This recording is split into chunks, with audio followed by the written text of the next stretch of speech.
entre más nos definimos en la visión, entre más nos definimos en qué queremos alcanzar, cómo lo vamos a alcanzar, entre más definimos cuál es el diseño bíblico, va a provocar que algunos puedan ver una revelación que atraiga y que otros que están aferrados a la tradición que no necesariamente es bíblica se incomoden. Yo cuando hablo con Betsabé le digo, hoy venía orando y le digo, mira, Betsabé, orándole al Señor le decía, yo no soy el defensor de la sana doctrina, ni el Señor pone a nadie a hacerlo, ni yo quiero hacerlo. Yo no soy el defensor de la sana doctrina. Yo no soy el defensor de los diseños. Yo no soy el que lo sabe todo. Yo no soy el que más. Digo, Señor, yo quiero que me des la habilidad de poder hablar de una forma que no se interprete como que yo estoy queriendo decir que yo soy el que se la sabe toda. Pero a la misma vez uno tiene convicciones y uno no puede renunciar a sus convicciones, porque aquel que no tiene convicciones no tiene nada. Entonces yo tengo que creer y estar convencido. Eso es fe.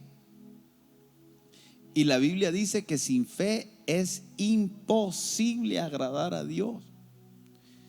Entonces yo tengo que sentarme un día como hoy aquí frente a ustedes, y para agradar a Dios tengo que tener convicciones firmes. Y como el Señor conoce el secreto del corazón, entonces el problema está en aquel que no tiene convicciones, pero externamente está aparentando tenerla. Entonces el que aparenta tenerla puede tener un efecto positivo de la gente, pero un efecto negativo de Dios, porque no estás caminando en tus convicciones. Porque eso es fe, es convicción. Y sin fe es imposible agradar a Dios. Y yo me he dado cuenta que a través de la vida uno va madurando, uno va aprendiendo, uno va conociendo el camino del Señor más exacto. Pero yo lo que he visto en estos, me doy cuenta que tengo 16 años de ser cristiano y pastor. Me he dado cuenta de que hace 16 años yo comencé a caminar con poco conocimiento bíblico, pero sí con convicciones. Y que muchas cosas de las que hice en aquel momento sin tener todo el conocimiento, y tal vez no siendo exacto y estando un poco desviado, pero lo hice con fe. Y yo pude ver la misericordia de Dios. Entonces todo lo que hacemos lo tenemos que hacer con fe. Y un día como hoy, yo estoy aquí viendo los hogares, viendo las casas, viendo lo que alguien puede estar experimentando, y tenía imágenes claras de mujeres sentadas en un sofá, y comienzo a orar por lo que estoy viendo en mi espíritu, y de ahí comienzo a sacar una convicción y un deseo profundo de que el Señor bendijera tu casa hoy. Y tengo que ser fiel a mis convicciones, porque yo creo que una oración como la que hicimos puede cambiar el mañana de una persona, literal. Yo creo que una oración como hoy puede tomar a alguien de que estuviera a punto de irse al mundo, y por un tiempo como el que tomamos, traer un renuevo. Yo creo eso. Yo creo que una persona que estaba deprimida puede salir de la depresión. Una persona que estaba sin esperanza puede salir de esa vida sin esperanza, de esa sensación de vacío. Pero también creo que cuando estamos orando, el Señor llega y se presenta y marca la casa.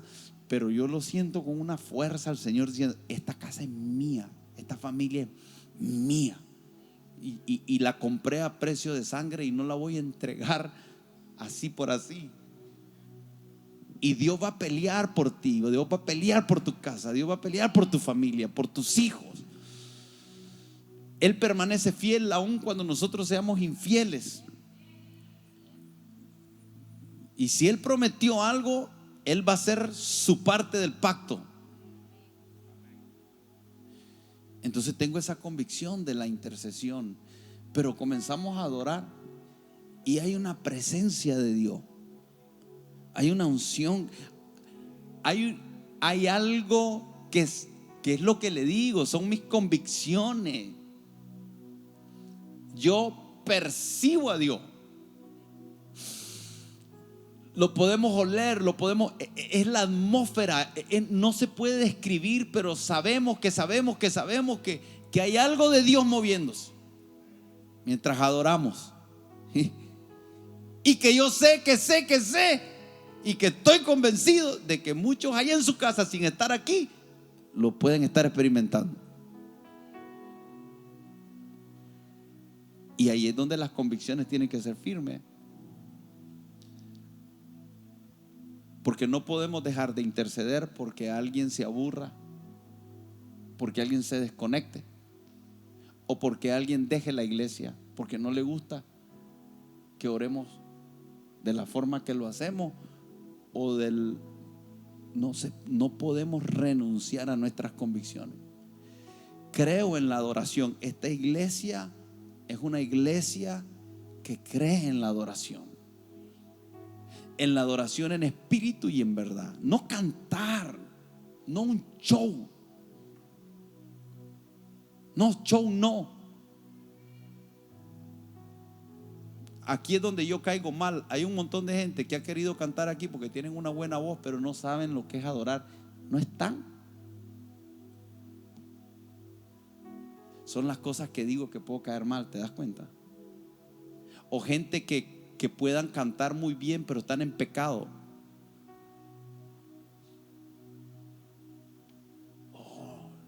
A mucha gente no le gusta que diga esto, se ofenden.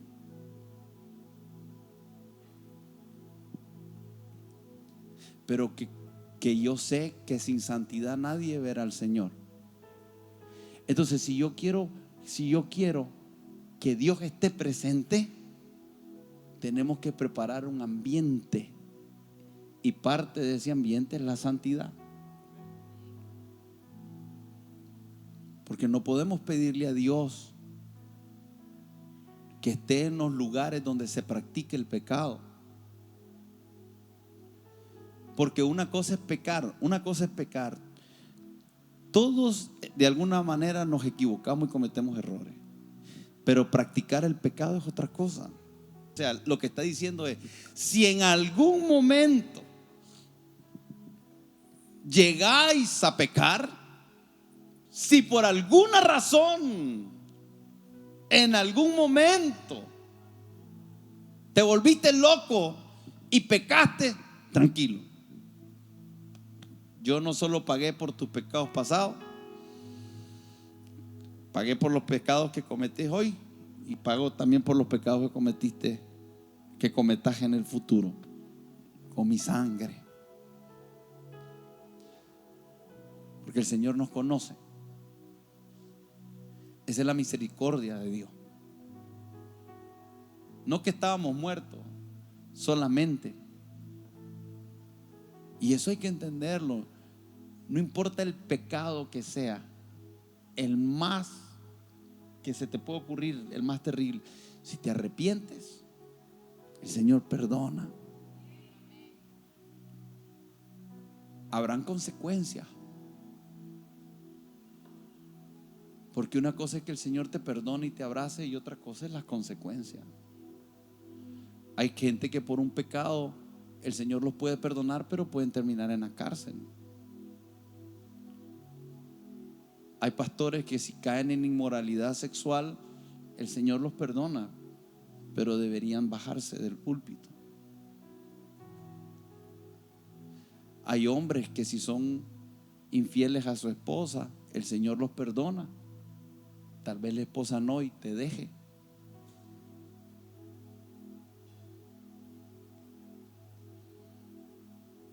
Son consecuencias.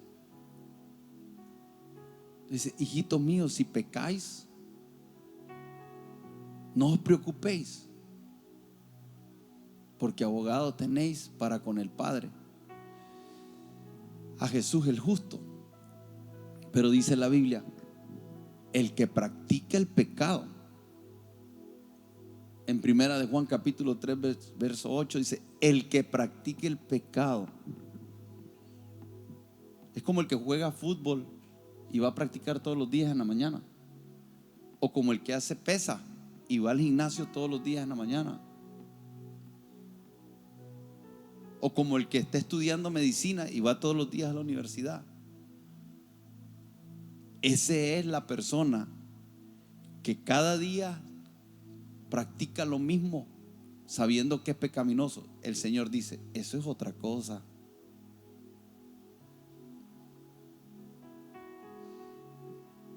Eso es otro asunto. Ahí la cosa se pone diferente.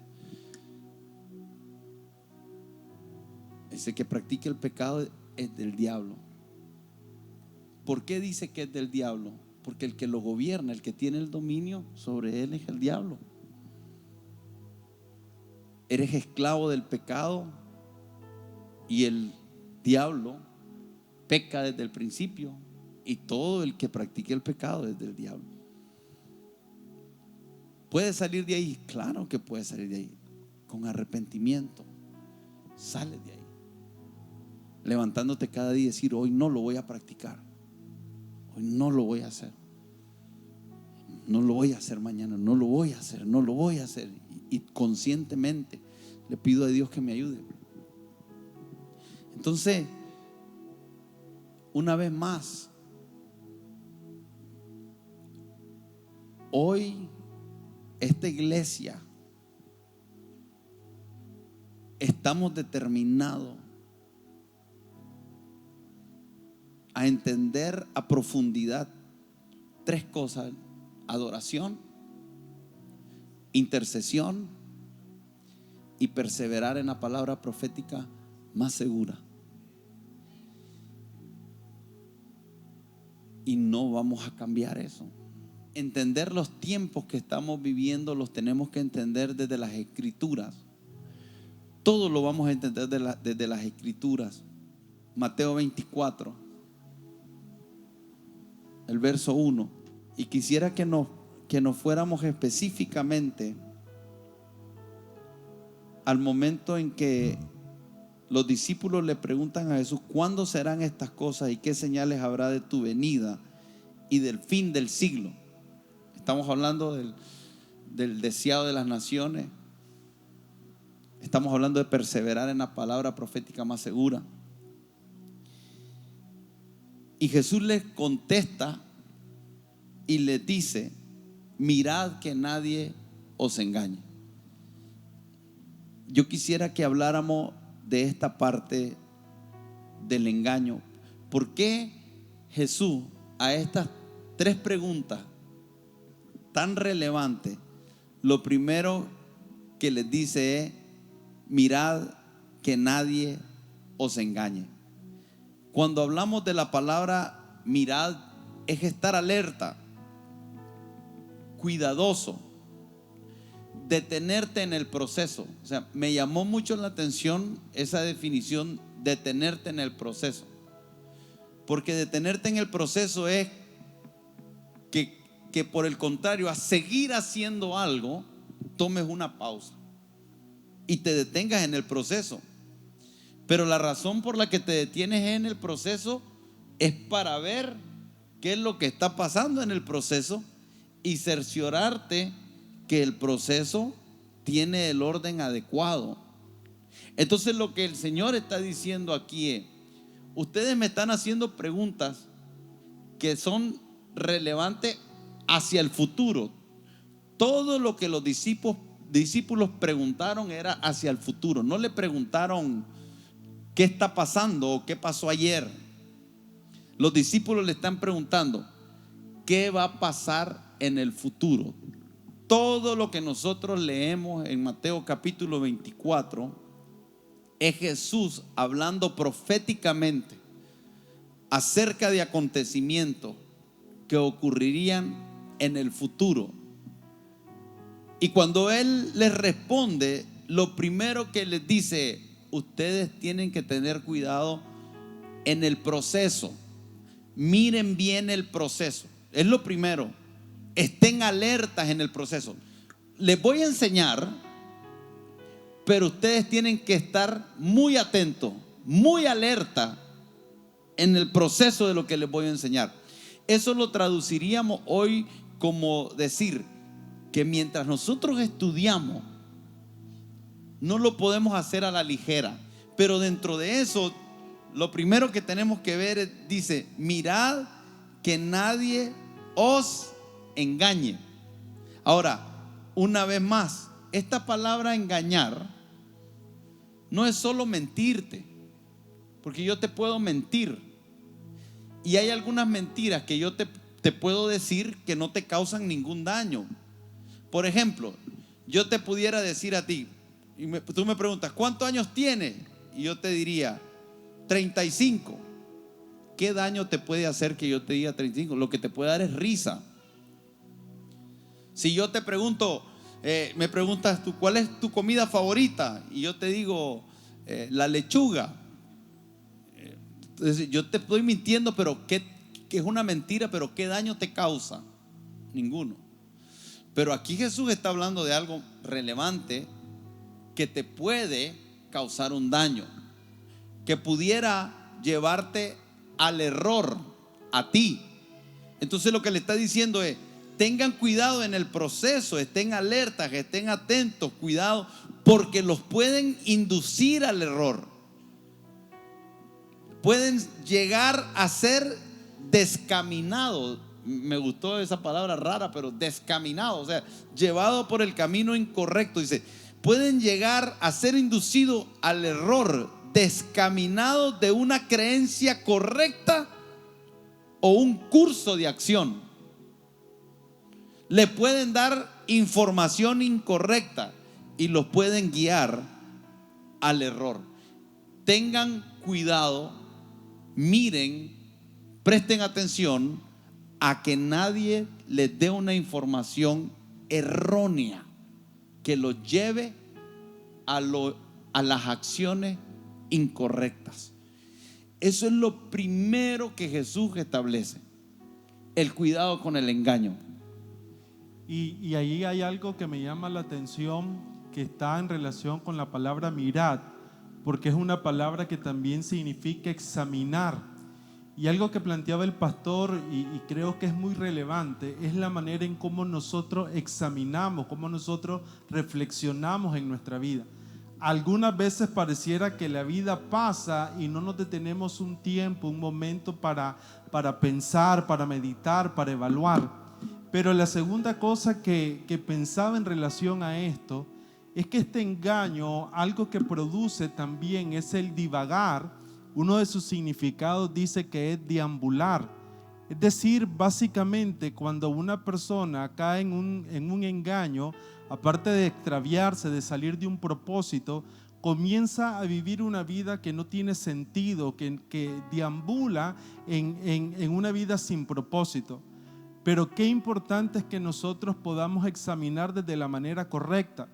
Y la manera correcta, creo que hay dos elementos esenciales: evaluar nuestra vida desde las Escrituras, desde la palabra del Señor, pero también evaluar nuestra vida desde lo que el Espíritu Santo está hablando a nosotros en nuestro interior. Sí, la otra parte que es importante es que entendamos que el engaño tiene una fuente, y el engaño, la fuente es Satanás, y que en estos tiempos finales lo que se va a mover es el espíritu del anticristo. Todo lo que es contrario a Cristo. Anticristo significa reemplazador, opositor. Entonces, en otras palabras, nosotros estamos en los tiempos donde todo se está polarizando. Cada día más. Vemos una sociedad polarizada.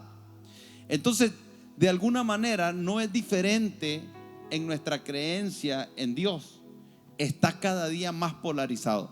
Usted va a ver lo siguiente: usted puede ser de cualquier religión y no hay problema, siempre y cuando no sea cristiano. La que a usted se le ocurra. Usted puede ver en las noticias a esos famosos líderes de diferentes religiones que los entrevistan, los tratan con respeto, les hacen preguntas que pueden tener respuestas agradables, pero usted pone a un cristiano y usted lo que va a ver es un ataque. Pero lo otro que tenemos que entender es que el diablo lo que está haciendo es reemplazando. O sea, hoy esa polarización, y muchos se molestan con los cristianos porque nosotros decimos: solo hay una verdad, solo hay un camino, solo hay una vida, y se llama Cristo. Nosotros no le damos margen. No hay ni siquiera la más mínima duda de que hay otra verdad. Para nosotros Jesús dijo: yo soy el camino, la verdad y la vida, y nadie puede ir al Padre si no es a través de mí. Y esa es una afirmación radical. Entonces, cuando decimos: mirad que nadie os engañe, ¿cuál es el problema? El problema comienza en la fuente del engaño. ¿Y qué es el ancla nuestra que nos va a impedir que nosotros caigamos en la fuente del engaño? Entonces, lo triste es que yo veo en la iglesia personas que no tienen las escrituras como su fuente de verdad. Y pareciera repetitivo esto, pareciera que damos vuelta en esto, pero hasta que no se nos asiente en el corazón a nosotros, y aún como pastores, hasta que nosotros no logremos establecer en el corazón el lugar que tienen las escrituras, nosotros vamos a correr peligro del engaño. Hasta que nosotros no tengamos una interpretación correcta y un estudio profundo de las escrituras, nosotros podemos caer en el engaño. Entonces, hoy hablamos de ciencia, y yo hubieron momentos que prediqué que la ciencia dijo esto, y sin darnos cuenta, tal vez estábamos dándole un mensaje a la iglesia de que hasta que la ciencia comprobara algo que dice la Biblia, entonces hasta esa hora se le podría reconocer como una verdad. Y no estaba mal decir: hey, la ciencia descubrió que la vida está en la sangre hace 300 años. La ciencia descubrió que la tierra es redonda, pero que ya la Biblia lo decía con anticipación. No está mal decir: oh, la medicina descubrió la cuarentena, pero ya Dios se la había enseñado al pueblo de Israel cuando estaban en el desierto. No está mal decir todas esas cosas, pero el problema es si yo lo estoy diciendo de una forma como que le estoy dando a la ciencia la autoridad para aprobar la Biblia, o usted lo está viendo así. Después, por otro lado, podemos aplicar también la naturaleza y tratar de explicar las escrituras desde la naturaleza. Cuando hablamos de la creación, entonces hablamos de la creación y del proceso que la tierra llevó, porque subía vapor de la tierra y descendía en forma de agua, y entonces que la Biblia lo dice. Entonces comenzamos a tratar de explicarlo desde la naturaleza y nos perdemos en eso. Muchos hoy creerán en los ovnis y le darán explicación al ovni, otros le darán explicación a la lógica, pero sí, para mí es importante que entendamos que hay que tener cuidado con el engaño, pero que la única forma que vamos a lograr impedir caer en el engaño es que tengamos la fuente correcta, y la fuente correcta para nosotros es la Escritura. Primera de Timoteo capítulo 4 verso 1 dice: pero el Espíritu dice claramente, y escuche cómo comienza Pablo diciendo esto: el Espíritu dice claramente que en los postreros tiempos, o sea, hablando de los tiempos finales, algunos apostatarán de la fe, escuchando a espíritus engañadores y a doctrina de demonios, por la hipocresía de mentirosos que, teniendo cauterizada la conciencia, prohibirán casarse y mandarán a abstenerse de alimentos que Dios creó para que con acción de gracia participen de ellos los creyentes y los que han conocido la verdad. Porque todo lo que Dios creó es bueno y nada es de desecharse si se toma con acción de gracia. Porque por la palabra de Dios y por la oración es santificado. Entonces, una vez más, Pablo trae y pone en relevancia lo que Jesús dijo: en los postreros días vendrán espíritus engañadores. Dice, el espíritu lo dice claramente, y si usted ve, la palabra espíritu está en mayúscula. Entonces lo que está diciendo es que el Espíritu Santo está dejando tan claro que el engaño será una de las cosas más peligrosas en los tiempos finales. Y cuando lo dice claro, es porque lo vamos a leer a través de las escrituras en diferentes libros que habla acerca de esto. ¿Vos ibas a decir algo? Sí, con respecto a las señales, esto hay que entenderlo. Cuando él dice miren, y él va a hablar de las señales, pero lo primero, como estamos planteando, es mirad. Esto es como decirle a un ciego y darle las indicaciones y que salga a caminar y que atienda señales.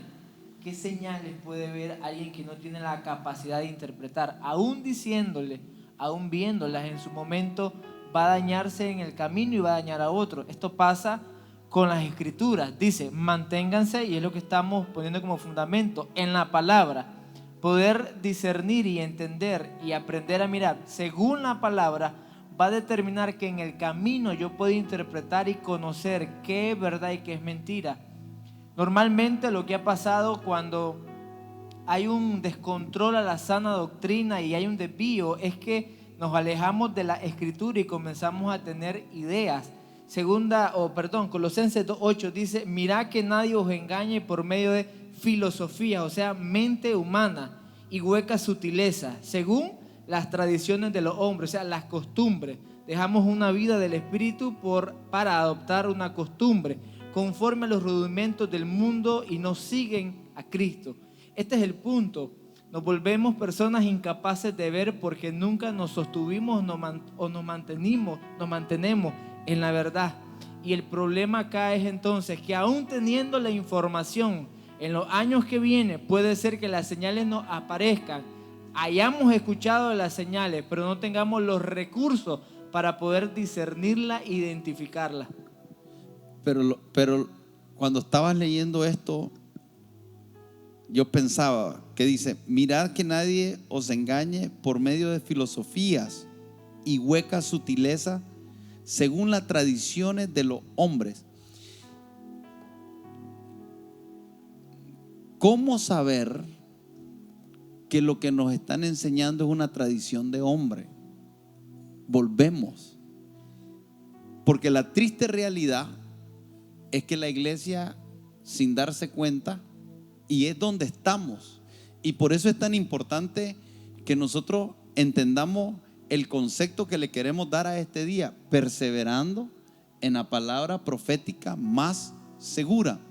Porque lo que queremos transmitirle a usted es un entendimiento que usted cuestione todo, no porque es rebelde, ni porque es criticón, ni porque es una persona soberbia, altiva, que cree que se la sabe toda. No, que usted cuestione porque en el corazón usted tiene la motivación correcta de estar alineado con las escrituras, que es muy diferente a la soberbia, que es muy diferente a la altivez, que es muy diferente a ser sabelotodo, que es muy diferente a ser criticón. Lo que estamos queriendo es decirle a ustedes, queridos amigos, los estamos preparando para el peligro que se nos avecina.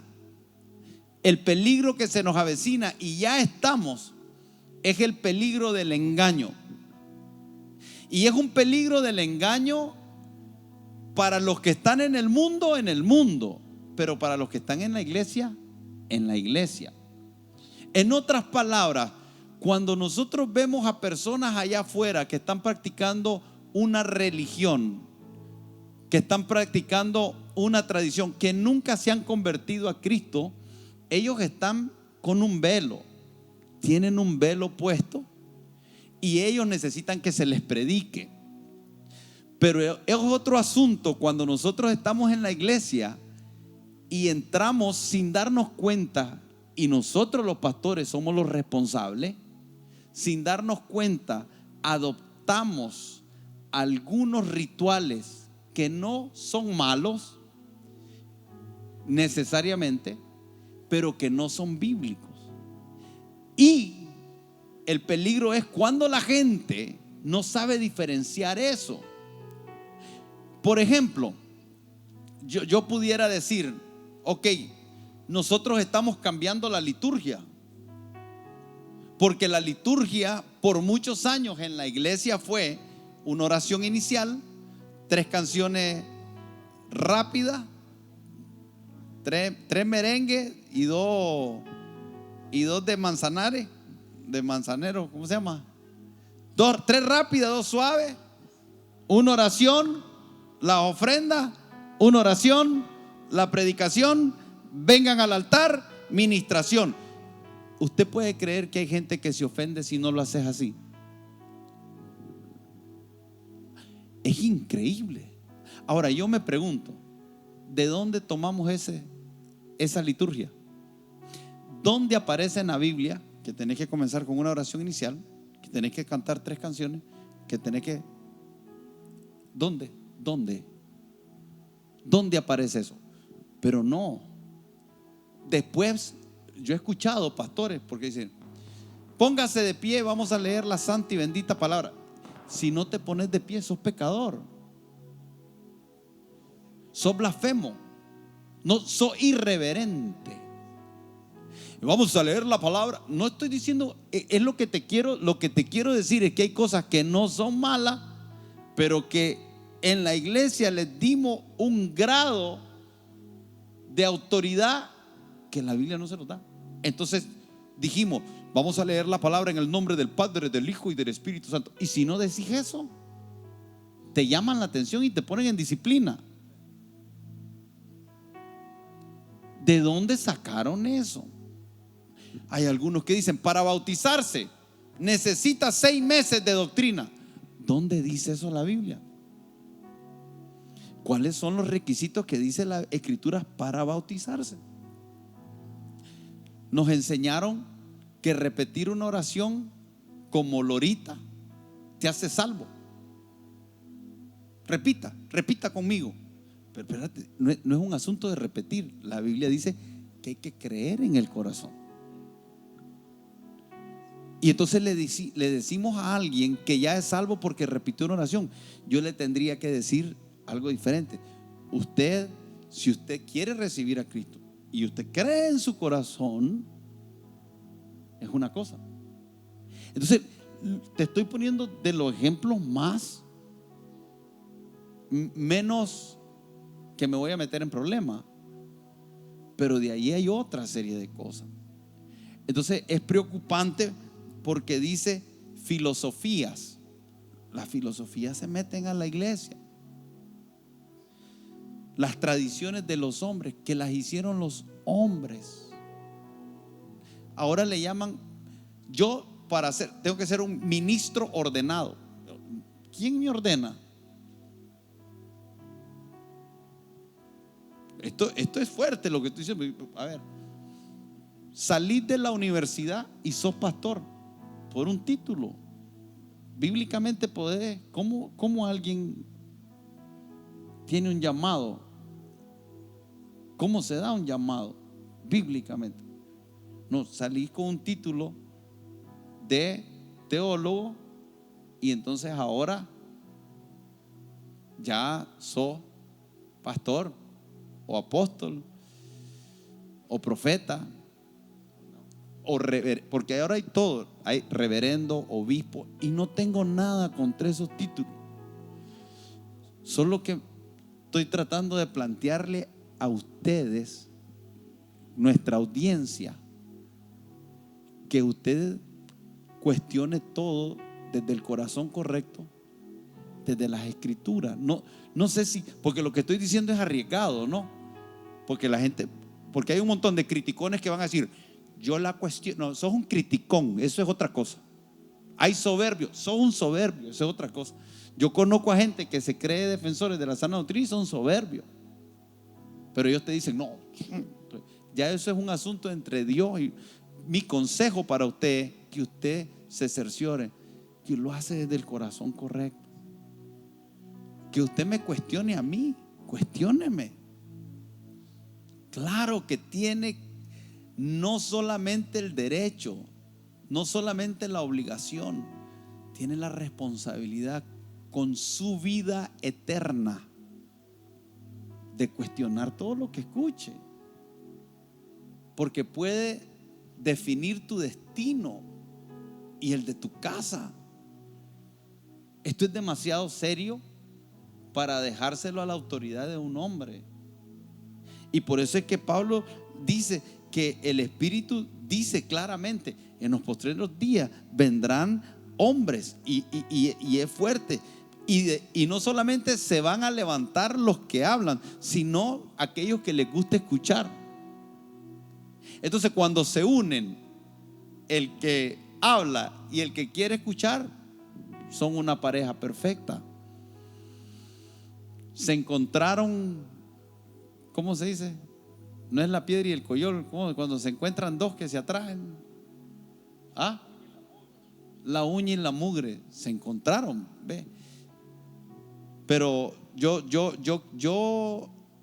tengo una determinación, lo estoy haciendo con los pastores todo el tiempo. Hoy en día somos muy cuestionadores de lo que hablamos. Cuando estamos estudiando, a ver, ¿por qué decís eso? Explícamelo. ¿Dónde dice eso la Biblia? Eso no es lo que... Y ellos conmigo. Lo único que yo me defiendo como gato panza arriba, ¿verdad? Yo creo que una de las cosas que la Biblia nos enseña acá es lo valioso de aferrarnos a la Escritura. Y en 2 de Timoteo 4:3 dice, porque vendrán tiempos cuando no sufrirán la sana doctrina. Entonces lo que Timoteo, o mejor dicho, Pablo le está diciendo a Timoteo es que la plataforma perfecta para el engaño es soltarnos de la sana palabra, de la sana escritura. Es decir, cuando el engaño se establece en la vida de una persona es porque adoptó el pensamiento, la creencia de un hombre y soltó sus convicciones de lo que viene de la palabra del Señor. Entonces dice que en los tiempos postreros esa característica se va a presentar de personas que no van a querer escuchar, van a soltar lo que viene directamente de la palabra del Señor. Y es por eso que estos son tiempos donde necesitamos aferrarnos más a lo que el Señor está diciendo en su palabra. Creo que debemos darle mucha importancia a la palabra del Señor. Y mientras el pastor hablaba, me traía a memoria el pasaje de Timoteo, donde dice, toda la escritura es inspirada por Dios. ¿Por qué es importante que nosotros vayamos a las escrituras? Primero, porque es la inspiración divina de Dios. Él es quien la inspiró, Él es quien la dio, para que nuestras vidas sean guardadas y protegidas y preservadas en el propósito de Dios en su palabra. Frente a estos postreros días que estamos viviendo actualmente, que es lo que leíamos en Timoteo, de donde se levantarán muchos engañadores, la importancia de que la palabra de Dios esté en nuestro corazón nos va a guardar y nos va a proteger de esos engañadores que Cristo nos dijo van a venir en los postreros tiempos, pero que si nosotros estamos bien cimentados, bien fundamentados, bien instruidos en la palabra de Dios, ella nos va a guardar de caer en esos engaños, de ser desviados del camino del Señor y así nosotros poder perseverar en Él. ¿Cómo aprenderé a discernir? Tengo que evaluar el mensaje o todo lo que se diga que sea 100% bíblico. Tengo que entender y ver el testimonio de quien lo dice, desde dónde lo dice. Hebreos 13:7 dice, considera cuál haya sido la actitud cuando habla acerca de los pastores. Tengo que también evaluar para poder ver bien la motivación, desde dónde se está haciendo. Hay obras muy buenas que se hacen desde intenciones no correctas y terminan siendo obras para perdición. También necesito entender cuál es la manifestación del mensaje, qué es lo que el mensaje busca, y desde acá, desde esos elementos, yo puedo discernir y entender cuándo algo puede estar bien empaquetado, pero lleno de engaño, lleno de mentiras. Y la parte de conocer el testimonio de aquella persona que está tratando de enseñarnos, modelarnos o hablarnos de manera engañosa es muy importante. Por eso Jesucristo en Mateo 7:16 dijo: por sus frutos los conoceréis. Y también hablando acerca del testimonio y de lo que la persona está modelando con su vida, Hebreos 13:7 dice: acordaos de vuestros pastores que os hablaron la palabra de Dios, considerad cuál haya sido el resultado de su conducta e imitad su fe. Porque una de las maneras de identificar el engaño es primeramente ver, prestar atención a la persona que nos está hablando. Por eso la palabra dice: mirad atentamente, examinad, presten atención.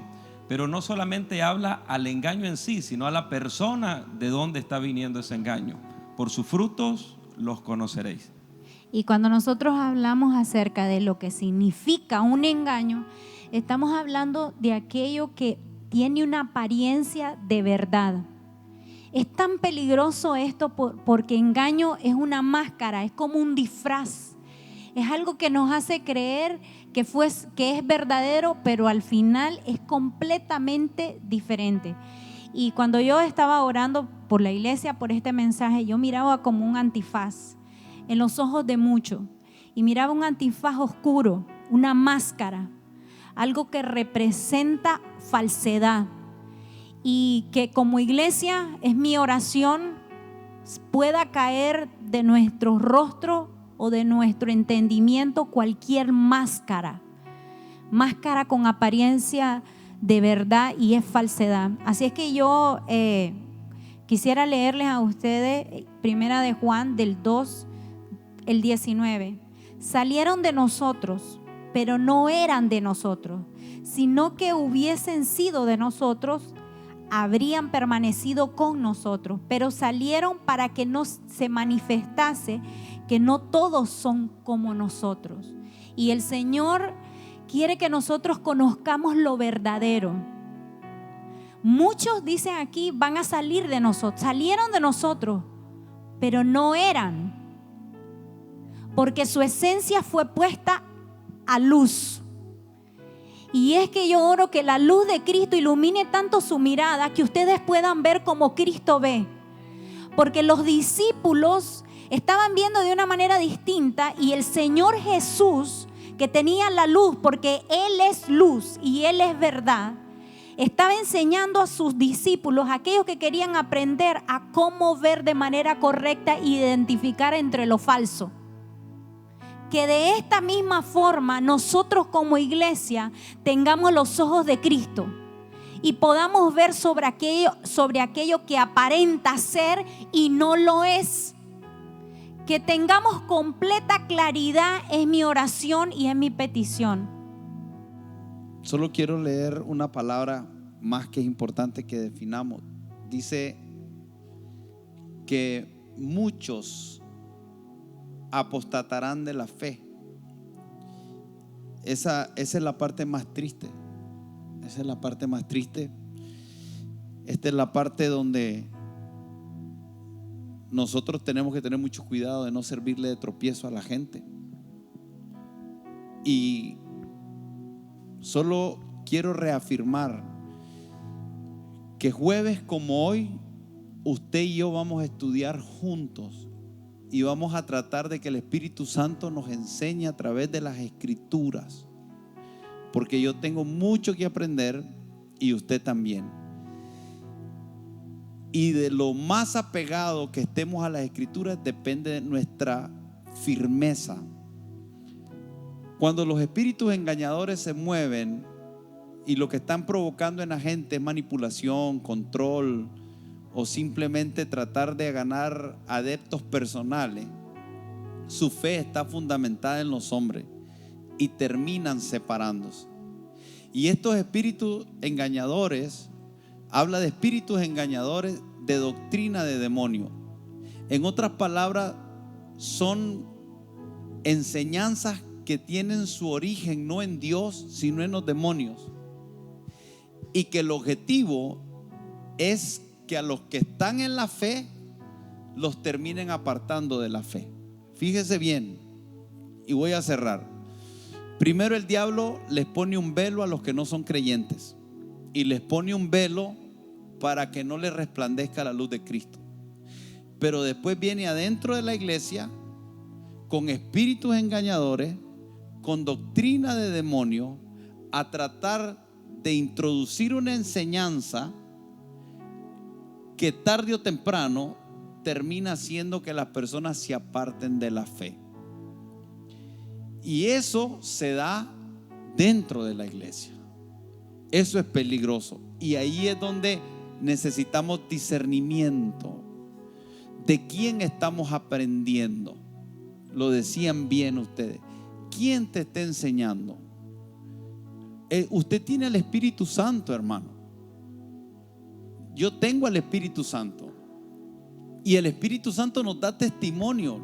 Nosotros tenemos que confiar también en el testimonio del Espíritu Santo. La Biblia dice en 1 de Juan que debemos de pesar los espíritus. ¿Cómo pensamos los espíritus? ¿Cómo discernimos? Porque los espirituales disciernen espiritualmente. ¿Cómo hacemos todo eso para no ser engañados? Entonces comenzamos a leer de lo más simple a lo más complicado. ¿Qué es lo más simple? Por su fruto lo conoceréis. Usted no sabe quién es amargado. Usted no sabe quién está detrás de ganancias deshonestas. Usted no sabe quién te quiere manipular. Usted no sabe quién te quiere controlar. Usted no sabe quién te quiere usar. Eso lo sabe. Eso no necesita. Eso hasta las personas que no tienen al Espíritu Santo pueden ver cuando alguien los quiere manipular. Entonces, por un lado, comenzamos con lo básico. Después, entonces podemos entrar a los frutos. ¿Quién me habla? ¿Cómo está su familia? ¿Cómo están sus hijos? ¿Cómo están sus hijos? ¿Usted cree que no es importante cómo están los hijos de un pastor? Claro que es importante. Una de las cosas que yo admiro de tu papá, Abdía, son ustedes. Lo que más habla de tu papá sos vos.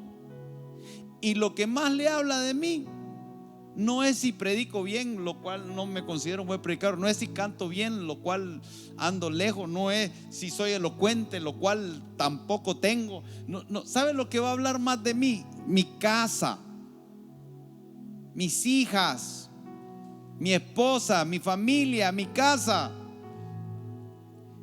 Y a veces estamos oyendo a personas que son un desastre en la casa. Pero bueno, tenemos que cerrar. Pero solo le quiero dejar en el corazón esto. A los de afuera les pone un velo para que no les resplandezca la luz de Cristo. Y a los de adentro nos quiere meter doctrina de demonio para que terminemos apartándonos de la fe. Y una doctrina de demonio puede venir desde algo tan sencillo como decirte que Dios existe para complacerte todos tus deleites. Y eso no es cierto.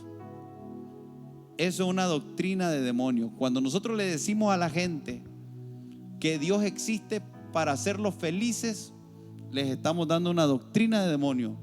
Que cuando tienen que enfrentar lo que Jesús dijo, en el mundo tendréis aflicciones, cuando eso llega, se enojan con Dios porque les hicimos creer que no tendrían que enfrentar situaciones difíciles y se apartan, se van de los caminos del Señor. Eso es una doctrina de demonio. Es una enseñanza que te habla de que en la vida todo te va a ir bien, todo te va a salir bien, que todos tus deseos, tus caprichos y todo lo que se te ocurra, Dios te lo tiene que dar. Y eso,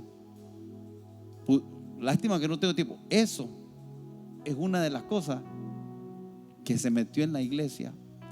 Un evangelio de caprichos donde Dios tiene que complacer y Dios nos va a conceder anhelos y nos va a bendecir y nos va a proteger, pero esa enseñanza tiene que hacerse correctamente, porque después hay gente hoy que no entiende por qué el COVID, que no entiende por qué pasó aquello, que no entiende por qué pasó el otro. no saben cómo enfrentarlo, están amargados, están dolidos, no saben cómo enfrentar la injusticia, no saben cómo enfrentar la traición. Te cuento algo, te van a traicionar.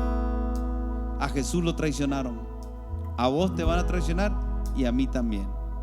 Jesús vivió injusticia, tú la vas a vivir, yo también la voy a vivir. Cuando no tenemos la enseñanza correcta, la gente termina apartándose porque nos vendieron un falso evangelio, una doctrina de demonio que el diablo la introdujo para apartarnos de los caminos del Señor.